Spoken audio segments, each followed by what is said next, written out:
Salut les Stratoniens, j'espère que vous allez tous super bien. On se retrouve aujourd'hui pour une nouvelle vidéo où on va analyser le Bitcoin qui a craqué suite à ma vidéo hier sur le copy trading. D'ailleurs, je tenais à vous remercier pour le copy trading. Vous avez beaucoup trop confiance en moi, vous êtes des fous, malades. Mais voilà, on est plein, il y a 300 personnes sur 300 personnes qui me suivent dans mon défi. Et actuellement, il y a en tout, donc tout l'argent de tous les gens qui veulent me suivre, etc. On est à 111 000 $. Je ne sais pas si vous vous rendez compte, c'est énorme. Mais genre vraiment énorme. Bref, moi je vais faire mon mieux, je vais suivre mon plan, peu importe qu'il y ait 10 000 ou 100 000, ça devrait rien changer dans mon plan. Et puis on ira voir aussi du coup certains setups que je vais potentiellement prendre avec le copy trading sur le Bitcoin. Ça peut être pas mal de vous montrer 2-3 trades, etc. Et on va parler de ce dump. Donc dans mes dernières vidéos, je parlais plutôt d'un short squeeze, donc je m'attendais vraiment plutôt à un pump, mais en fait vraiment il y a tellement de gens qui attendaient ce pump avant de redescendre que finalement on est parti dans l'autre sens. On a quand même eu des mouvements assez bizarres ces derniers temps, donc à chaque fois que ça descendait, il y avait vraiment des grosses personnes qui étaient en train de short en levier, et en plus, nous, ce qui nous a fait craquer, c'est FTX qui ont vendu environ 50 bitcoins par minute pour vous donner une idée jusqu'à temps que ça craque. Enfin bref, ça a craqué, on ira voir pourquoi on a peut-être 2-3 petits setups ici, et encore une fois, j'exclus pas mon fameux scénario de accumulation, manipulation et extension. C'est vraiment quelque chose qui peut complètement se passer sur ce Bitcoin, mais c'est quelque chose qu'on va essayer de surveiller, et si ça se passe, qu'on essaiera d'être dedans, bien évidemment. Enfin bref, j'espère que cette vidéo vous plaira, installez-vous confortablement, et puis on est tout de suite parti. Crypto,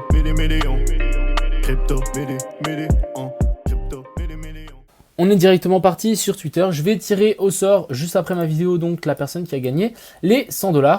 J'espère que ça lui plaira. Deuxio du coup ici pour le copy trading, donc il y a actuellement 300 personnes. On est actuellement complet. J'ai pas fait encore de trade pour le coup. Je vais commencer petit. Des petits pourcentages de capital, comme ça s'il y a des gens qui voient que ça part vraiment en sucette ou je sais pas quoi, ils auront de quoi modifier un petit peu leur trade.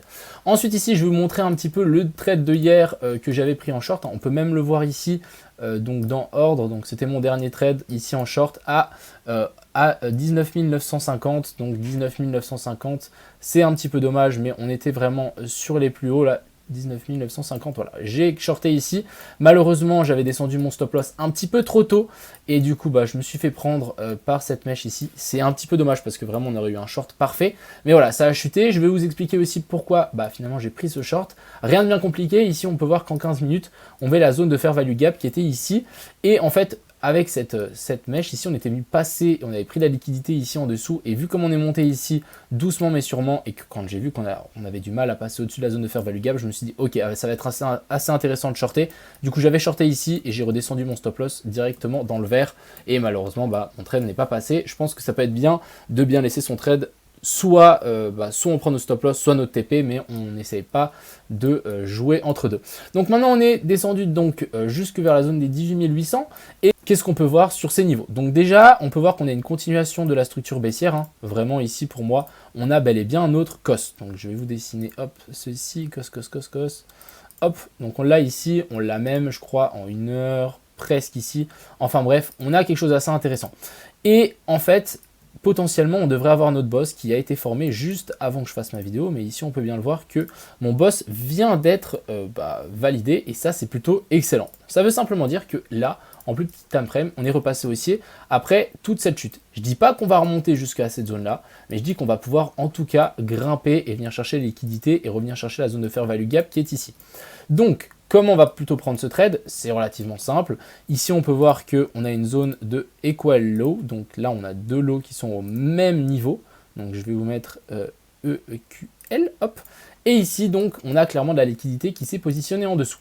Donc clairement, moi, je vais essayer de prendre position dans cette zone-là où les gens, en fait, où ils ont mis leur stop loss. Je peux vous dire que tous les gens qui sont en train de long ici, les débutants, ils ont mis leur stop loss ici en dessous. Nous, notre objectif, c'est de mettre notre stop loss sur notre entrée sur leur stop loss ou sur leur liquidation. Donc ici en dessous, on a clairement la liquidation, et on en a même ici en dessous, ça c'est certain, même placé ici en dessous.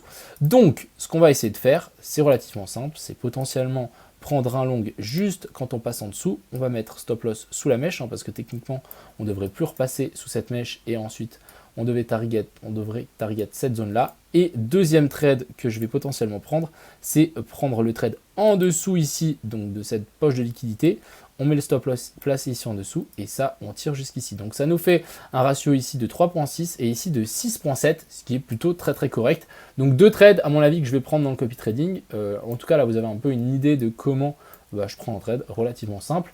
Mais voilà, là vraiment, pour moi, on est aussi en time frame. Je pense pas qu'on viendra chercher directement bien plus haut, mais en tout cas, venir taper ici dans cette zone de fair value gap en 15 minutes, ça me semble complètement faisable. Ça, c'était vraiment pour le Bitcoin. Maintenant, pour la suite, ce qu'il faudra vraiment surveiller, c'est les news de demain. Donc demain, on est jeudi, il y a les news, il y a Powell qui va parler, donc ça risque d'avoir bougé. On peut très bien faire ça, hein. Clairement, ça m'étonnerait pas du tout. On peut toujours être aussi dans ce scénario ici, accumulation, manipulation et extension. Donc ça, il faudra aussi surveiller pour le coup. Mais pour le moment, on est en train de partir, on a un petit setup bull, pourquoi pas essayer de revenir chercher ces zones-là avant de repartir, ce serait vraiment parfait pour notre scénario. Ensuite, du côté de l'Ethereum qui a clairement chuté, et on est revenu chercher la zone de fair value gap ici en 1 heure. Vous voyez ici, on avait une petite zone de fair value gap qui n'était pas clôturée entre ici et ici. Finalement, on est venu la rechercher parfaitement et là, on peut repartir.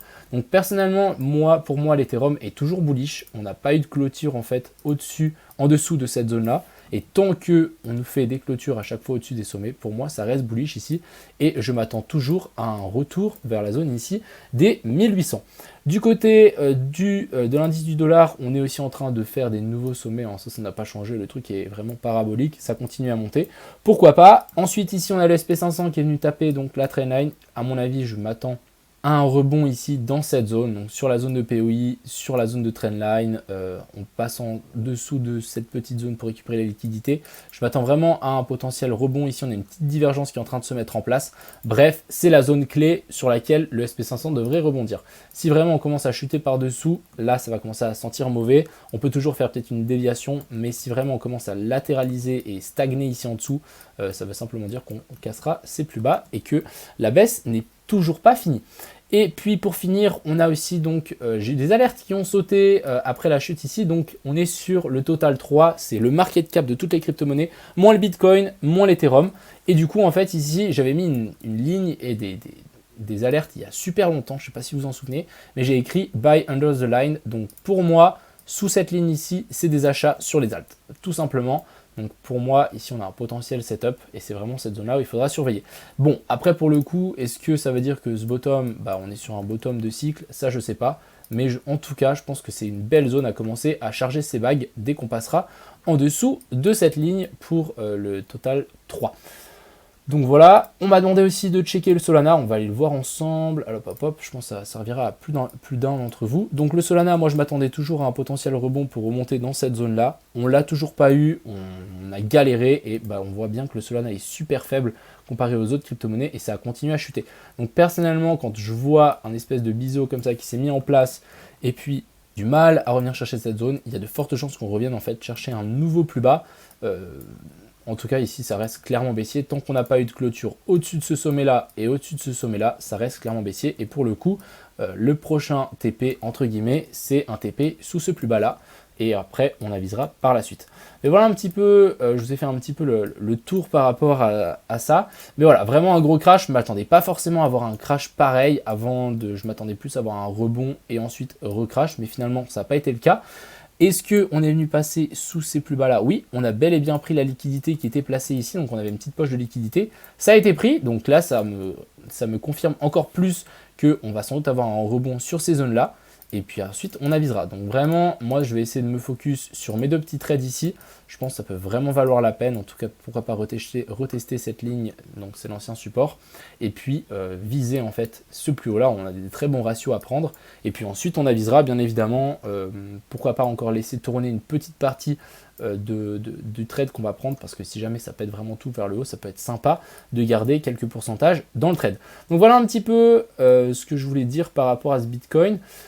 Encore une fois, merci pour votre confiance, pour toutes les personnes qui me suivent sur le copy trading. J'espère que vous avez bien programmé. Et puis moi, je vais essayer de faire mon mieux. De toute façon, moi, je vais suivre mon défi comme si de rien n'était. Et puis, on verra comment ça se passe. Enfin bref, j'espère que cette petite vidéo vous a plu. Je vous souhaite une agréable soirée. Profitez bien et à plus.